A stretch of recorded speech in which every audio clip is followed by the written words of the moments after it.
مفتی صاحب ایک جگہ رشتے کی بات چل رہی تھی, انہوں نے کہا ہماری بچی کی 2 سال تعلیم رہتی ہے, آپ شادی کر کے پڑھا لیں. میں نے کہا مخلوط ماحول میں نہیں پڑھا سکتا. انہوں نے کہا کہ تو دقیانوسی, رشتے سے انکار کر دیا. کہ میں بالکل ٹھیک کیا, بالکل ٹھیک کیا, دقیانوسی نہیں ہے.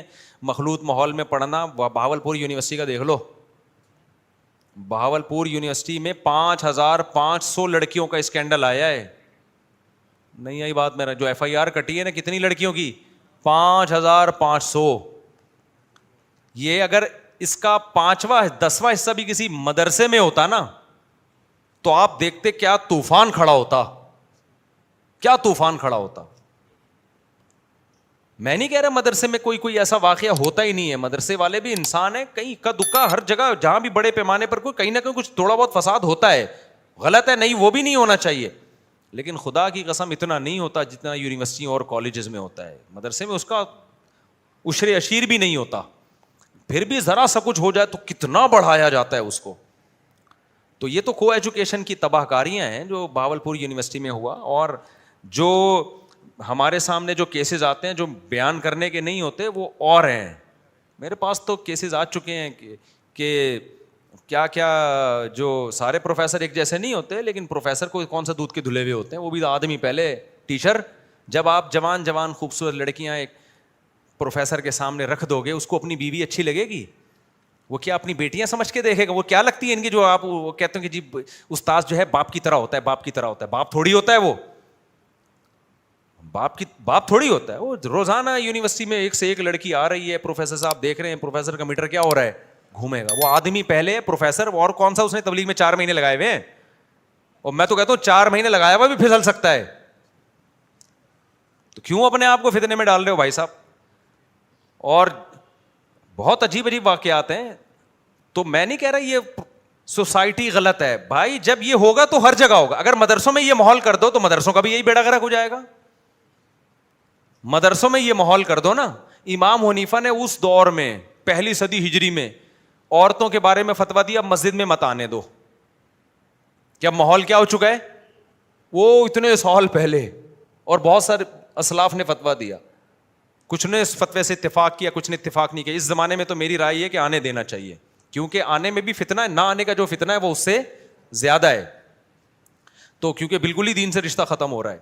تو اب مسئلہ یہ ہے کہ یونیورسٹیوں میں جو ماحول بن چکا ہے, میں نام نہیں لیتا یونیورسٹیوں کا, بہت برا ماحول ہے. ہمارے بھی دوست احباب پڑھتے ہیں, ہم اپنے زمانے کو دیکھتے ہیں, جب اس وقت یہ حال تھا, جب ہم چھوٹے بچے تھے نا, اس وقت یہ ایک برا حال ہو چکا تھا کہ اگر کوئی ینگ ٹیچر 7ویں کے بچوں کو پڑھانے آتی تھی نا تو لڑکے اس کو بھی چھیڑتے تھے. یہ اسکولوں کا حال تھا. چند بدماش قسم کے لڑکے پیچھے بیٹھے ہوتے تھے کلاس میں, ہمیشہ پیچھے وہ بچے بیٹھتے ہیں جنہوں نے الٹی باتیں کرنی ہوتی ہیں. پپو قسم کے جو پڑھاکو ہیں نا, وہ آگے رو میں بیٹھ, پیچھے سارے کون ہوتے ہیں؟ بدماش ٹائپ کے. ان کی باتیں آپ جا کے سنو تو پتہ چلتا ہے اصل یہ ہیں, ٹھیک ہے نا. تو وہ اس وقت ہمیں یاد ہے کوئی ینگ ٹیچر آ جاتی, 7ویں کلاس کے بچے کیا حال کرتے تھے, اس کو چھیڑتے تھے, بری باتیں کرتے تھے. ایک دن تو ایک ٹیچر وہ چھوڑ کے اسکول چلی گئی, ہمارے اسکول میں ٹیچر وہ اسکول چھوڑ کے چلی گئی. تو یہ بات کر رہا ہوں گا میں 90s کی, پھر بھی اس کو چھیڑنے کے لیے گھر جاتے تھے وہ لڑکے. میں نہیں گیا الحمدللہ, ہمیں ان چیزوں سے ہمارے ماں باپ نے دور رکھا ہوا تھا, لیکن لڑکے اس وقت یہ کام کر رہے تھے. اب تو بھائی انٹرنیٹ کا زمانہ ہے, فحش چیزیں دیکھ دیکھ کے شہوتوں. 7ویں کلاس کے بچے کی عمر ہی کیا ہوتی ہے, اس وقت یہ ٹھڑک تھی اسکول کے بچوں میں. اب تو باقاعدہ آرڈر پہ ٹھرکی بنایا جا رہا ہے ان کو, ڈرامے فلمیں دکھا کے. تو اب آپ کیا سمجھتے ہو کہ اتنے نیک نیٹ کلین؟ پھر بھی میں کہتا ہوں یونیورسٹی کی ساری لڑکیاں خراب نہیں ہوتی ہیں, سارے پروفیسر خراب نہیں ہوتے. یہ الزام ہم کبھی بھی نہیں لگاتے کہ کوئی یونیورسٹی میں جا رہی ہے تو آپ بدگمان ہو, یا کوئی پروفیسر پڑھا رہا ہے. بڑے بڑے خاندانی لڑکیاں بھی ہیں, خاندانی پروفیسر بھی ہیں, بڑی بڑی خاندانی لڑکیاں بھی ہیں جو بچانے والے اپنے آپ کو بچاتے ہیں. لیکن ایک اصولی بات بھائی, چرس اگر کوئی تقسیم کر رہا ہو, ہم اس کو اپنے محلے میں پنپنے نہیں دیں گے. اگر وہ یہ دلیل دے کہ میں نے اتنی چرس بانٹی ہے لیکن پھر بھی بہت سے لوگ بچے ہوئے ہیں, تو ہم کہیں گے بھائی وہ بچے ہوئے ہیں, اللہ نے بچا لیا ان کو, آپ نے ان کو خراب کرنے میں کوئی کسر چھوڑی نہیں تھی. تو کو ایجوکیشن سسٹم میں جہاں لڑکیوں کو مرد پڑھا رہے ہیں, مردوں کو عورتیں پڑھا رہی ہیں, اور مکس گیدرنگ کا ماحول ہے, آپ نے کلچر کو تباہ کرنے کا پورا زور لگا دیا. اب اگر کوئی بچ رہا ہے تو وہ اللہ کی مدد ہے, اس کا خاندانی ہونا ہے, ورنہ آپ نے سوسائٹی کو تباہ کرنے کی کوئی کسر چھوڑی نہیں ہے. تو کچھ جو بچے ہوئے لوگ ہیں ان کی وجہ سے اس کلچر کو ٹھیک نہیں کہا جا سکتا. تبھی میں کہتا ہوں ہماری سب سے پہلے یہ سیاسی مذہبی جماعتوں کی ذمہ داری ہے کہ وہ اس بیس پہ کسی سیاسی جماعت سے اتحاد کریں کہ ہم آپ کے ساتھ اتحاد اس وقت کریں گے جب آپ ایگریمنٹ کرو کو ایجوکیشن سسٹم کو ختم کیا جائے گا. یہ ہماری مذہبی جماعتوں کی آپ اپنے مطالبے کچھ منوائیں ان سے, پھر ہم آپ کا اتحادی بنیں گے. مذہبی جماعتوں کے پاس بڑی پاور ہے, بڑی طاقت ہے. وہ یہ کہیں بھائی ہم آپ سے اتحاد اس بیس پہ نہیں کریں گے ہمیں فلاں وزارت دے دو, ہمیں فلاں وزارت دے دو, ہمیں قانون میں تبدیلی چاہیے, کو ایجوکیشن کو ختم کرو. خدا کی قسم ایسا زہر ہے نا یہ کو. میں وہاں پشاور اور کوئٹہ جب بھی جاتا ہوں نا, مجھے وہاں ان کا خاندانی نظام زیادہ اسٹرانگ ہے. میں ان سے کہتا ہوں آج جو تمہارے میں باپ دادا کا احترام ہے نا, تمہاری عورتوں میں شوہر کا احترام, بہنوں میں بھائیوں کا احترام, خدا کی قسم یہ کو ایجوکیشن سسٹم اس خاندانی نظام کو تباہ کر دے گا, یہ برباد کر دے گا. جب لڑکی بے حیا ہوتی ہے نا سب سے پہلے اس میں تمیز نکلتی ہے. میں نے کہا تم یہاں کتنا ہی کلچر میں اس کو جب مضبوط رکھو گے, جس سسٹم کے تحت وہ ایجوکیشن حاصل کر رہی ہے, دیکھو آپ صبح و شام شرم و حیا پہ بیان کرو لیکن لڑکے لڑکیوں کو ساتھ بٹھا دو, آپ کا بیان کی 2% کی ویلیو نہیں رہے گی. میں نے کہا آپ جتنا ان کو حیا, جب آپ نے ان کو لڑکیوں کو سامنے بٹھا دیا لڑکوں کے ساتھ, اور فیمیل میل کو پڑھا رہی ہے میل فیمیل کو, حیا کیا ہو جائے گی؟ یہ دقیانوسی والی باتیں لگیں گی کچھ دنوں میں. میں نے کہا پھر اس کے بعد جب بے حیائی ایک دفعہ آ گئی نا تو پھر باپ نہیں رہتا, ماں نہیں رہتی, شوہر نہیں رہتا, بھائی نہیں رہتا. تو تمہارے کلچر کی واٹ لگ جائے گی. لیکن کوئی اب جتنی مرضی چیخ لو یار, کوئی آواز نہیں اٹھاتا.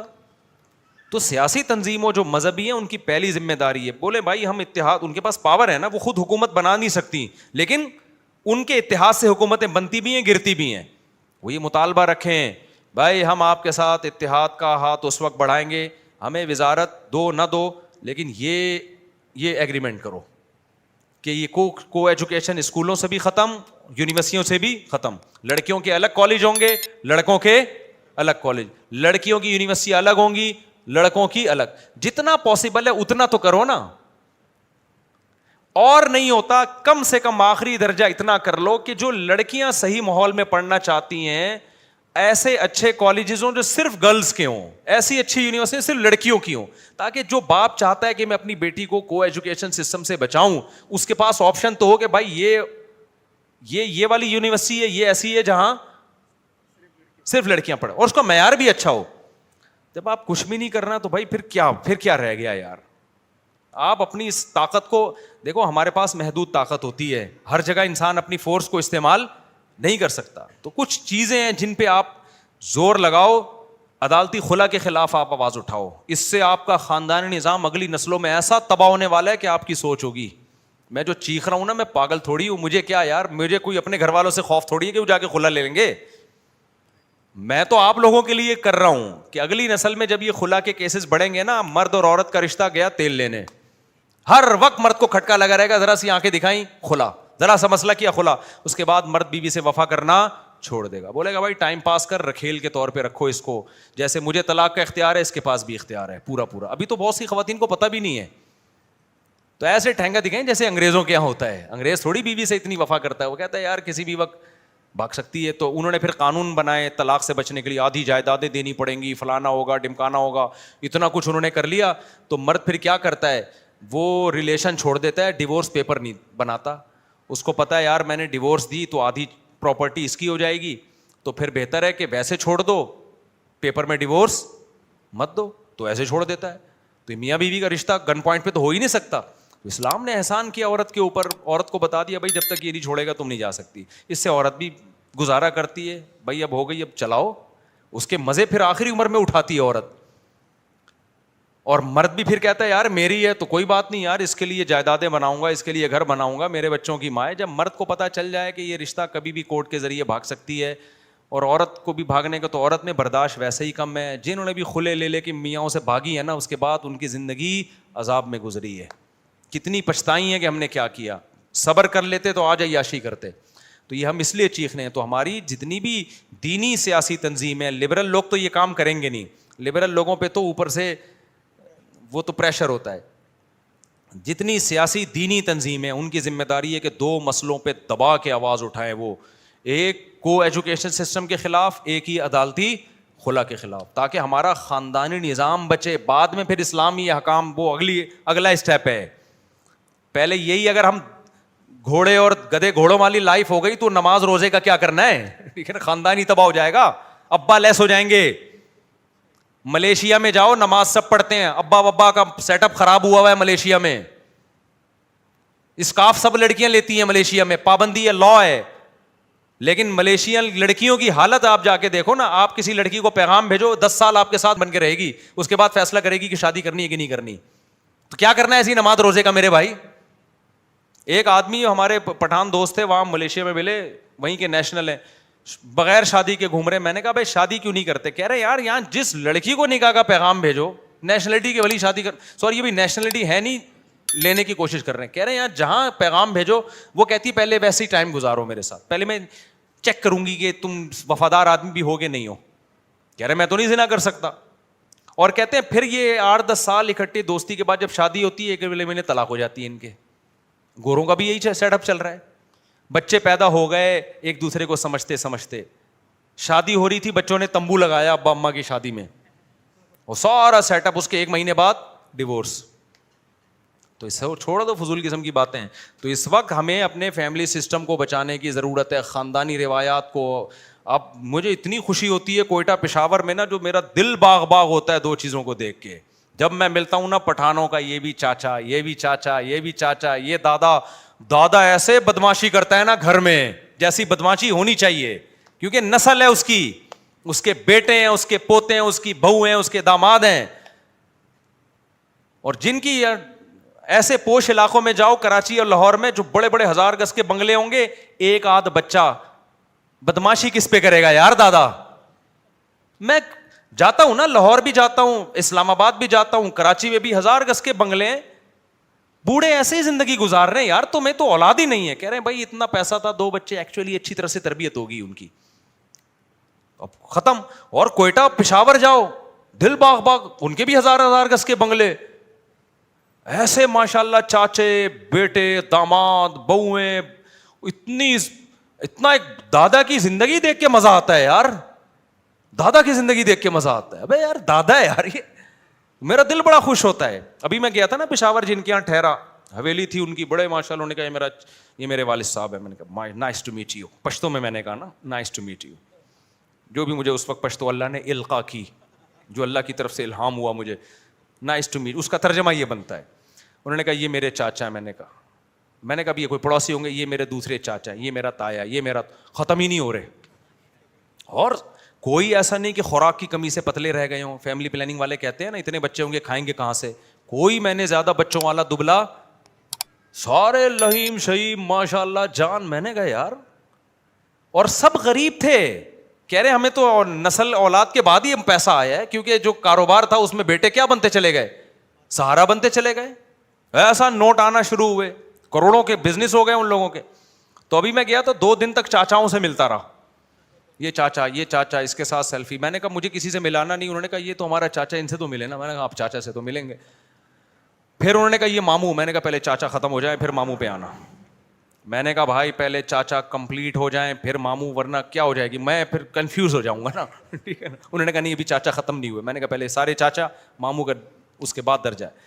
خوش ہوتا ہے یار دل دیکھ کے. خاندان ہے یار، ایک دسترخوان لگ رہا ہے، بیٹھ رہے ہیں، رزق چھپڑ پھاڑ کے، دروازے پھاڑ کے آ رہا ہے. اللہ کہہ رہا ہے جب اتنے افراد ہیں تو میں کھلاؤں گا. شادیاں بھی ہو رہی ہیں، بہویں بھی ہیں، پوتے بھی ہیں، داماد بھی ہیں. اور یہ جو 2 بچوں کا بیڑا غرق کر دیا لاہور، اسلام آباد اور کراچی میں، ان میں بھی 1000 گز کے بنگلے. میں اب گیا ایک بنگلے میں نے اس دوست سے کہا، میں نے کہا یار یہ اتنے بیڈ روم کس کے لیے ہیں؟ کہہ رہے ہیں ویسے ہی بنائے ہوئے، کوئی بیڈ روم میں کوئی ہے ہی نہیں. اتنا پیسہ آ گیا. بچے کتنے ہیں؟ 2. اور پھر یہ بھی اپنے ایک بہن ایک بھائی، وہ بہن کہیں جاب پہ گئی ہوئی ہے اور یہ اکیلا. کہہ رہے میں جب جاتا ہوں تو میرے ابا اماں بوڑھے اکیلے ہوتے ہیں اس گھر میں، اور ایسوں کی ایک آدھ بہو آتی ہے، اس سے ویسی ساس سسر کی نہیں بن رہی ہوتی.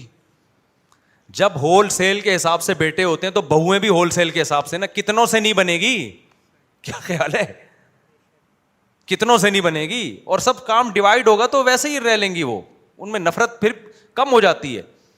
تو اس لیے میں جب بھی وہاں جاتا ہوں پشاور میں, تو میں ان کو کہتا ہوں کو ایجوکیشن کے خلاف آواز اٹھاؤ میرے بھائی. یہ تمہارا خوبصورت نظام اسکول کالج تباہ کریں گے. ایجوکیشن کے نام پہ ہمیں ایجوکیشن سے نفرت نہیں ہے, ہم چاہتے ہیں ہماری سوسائٹی ایجوکیٹڈ ہو, ہم تو چاہتے ہیں, لیکن میں نے کہا ایجوکیشن کے نام پہ نا تمہارا سارا خاندانی نظام کیا ہو جائے گا, تباہ. ایک ہمارے دوست پٹھان تھے, بڑا بزنس تھا, وہ یہاں کراچی میں آئے, مجھے ملے, کہتے ہیں مفتی صاحب میں جب اپنے علاقے میں تھا میرے بچے مجھ سے احترام سے بات کرتے تھے, میرے باپ جب گھر میں آتا سب بچ جاتے تھے اس کے آگے, میری بیٹیاں اب سب آزاد ہو گئے ہیں, تمیز سے بات نہیں کرتے. وہ مجھے کہا میں اپنے بچوں کو اپنی بیٹیوں کو آپ کے گھر لاؤں گا, آپ لوگ ان کو سمجھائیں. کہہ رہے ہم تو یہاں برباد ہو گئے. میں نے کہا تم نے ڈال دیا ہوگا کالج میں نا, یہاں کے اسکول میں ڈال دیا ہوگا نا. میں نے کہا آگے اس سے بڑی برباد, میرے سمجھانے سے وہ نہیں تمیز سے. میں نے کہا کلچر تباہ.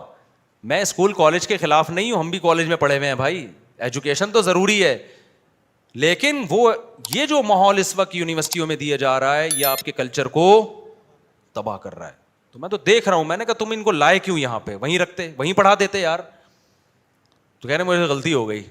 تو بچے باغی ہو رہے ہیں بھائی, بدماش ہو رہے ہیں, اور مزید ترقی یافتہ علاقوں کی طرف جائیں گے تو اتنے بدماش ہوں گے, مزید آگے جائیں گے نا آپ, مزید ترقی کرتے کرتے فرانس پہنچ گئے تو پھر آپ مارکیٹ سے شارٹ, ابا ہی نہیں ہوں گے. ایسے بچے ہوں گے جن کے ابا ہی نہیں ہے. یعنی فیملی سمٹتے سمٹتے پہلے بہویں شارٹ ہوئیں, داماد شارٹ ہوئے مارکیٹ سے, پھر بچے شارٹ ہوتے ہوتے ایک بیٹا ایک بیٹی, اس کے بعد انگریزوں کی فیملی اور سمٹی, ابا مارکیٹ سے کیا کر دیا, شارٹ کر دیا. اب سنگل مدر ایک بچہ, اس سے زیادہ چھوٹی ہو نہیں سکتی تھی نا, ورنہ وہ کہتے کہ مدر کو بھی کاٹ کے آدھا کیا جائے, کیونکہ جتنی کم ہوگی اس کو سنبھالنا آسان, اور بچے بھی جتنے کم, تو یہ 6 فٹ کا نہیں ہونے 3 فٹ کا ہونا چاہیے بڑا ہو کر, تاکہ اس کو کیئر کرنا. نہانے میں پانی کم خرچ ہوگا, جب آدھا ہو جائے گا 6 فٹ کا آدمی 3 فٹ کا رہ جائے گا, نہانے میں پانی کم, یہی دلیل دیتے ہیں وسائل کم خرچ ہوں گے کہ نہانے میں پانی, شیمپو آدھا استعمال ہوگا, صابن آدھا استعمال ہوگا. ملک کیا کرے گا, انسان تو 3 فٹ کے ہو جائیں گے لیکن ملک کیا کرے گا, وسائل بچیں گے. تو ایسے وسائل بچا کے کیا کرنا ہے جو انسانوں کو ہی دنیا میں آنے سے روک دے, تمہارے گھروں کی رونق چھین لے بھائی. تو چیخ چیخ کے تھک گئے, لیکن کیا کریں اب, یہ جب تک قانونی طور پر یہ چیزیں نہیں ہوتی نا, تو ہماری تو طوطی نقارے میں طوطی کی آواز ہے. تو یہ ہماری دینی سیاسی جماعتیں یہ کام کر سکتی ہیں, تو ہماری عوام کو بھی چاہیے ان پہ دباؤ ڈالے بھائی. 2 قانون کو فوکس کرو, ایک میں نے یوتھ کلب والوں سے بھی کہا یار آپ اس پہ آواز اٹھاؤ. انہوں نے ماشاء اللہ LGBT والا قانون وفاقی شرعی عدالت سے کروا لیا. پاکستان میں قانون آپ کے ساتھ ہے, یعنی اسلام سے آپ ثابت کر دیں نا تو لا آپ کو سپورٹ کرتا ہے, لیکن ہم لا کا استعمال ہی نہیں کرتے. ہم جو ہے وہ بس جذباتی باتیں ہوتی ہیں. تو اسلامی نظریاتی کونسل آواز اٹھائے, اور یہ جو ہماری دینی تنظیمیں یہ 2 چیزوں پہ آواز اٹھائیں تو بہت بڑی خیر کا فیصلہ ہو جائے گا. ایک عدالتی خلا اور ایک کو ایجوکیشن, بس یہ پھر اسلام آ گیا, بس یہ نا, اور کیا اسلام ہے, یہی اسلام ہے. نماز تو ویسے بھی آپ ڈنڈے سے نہیں آج پڑھا سکتے کسی کو, لوگ خود ہی پڑھ لیتے ہیں. روزہ بھی لوگ رکھ ہی لیتے ہیں, لیکن اگر یہ بے حیائی آئی نا تو جو نمازیں ہیں وہ بھی ختم, روزے بھی کیا ہوں گے, ختم, برباد ہو جائے گی ہماری سوسائٹی بھائی.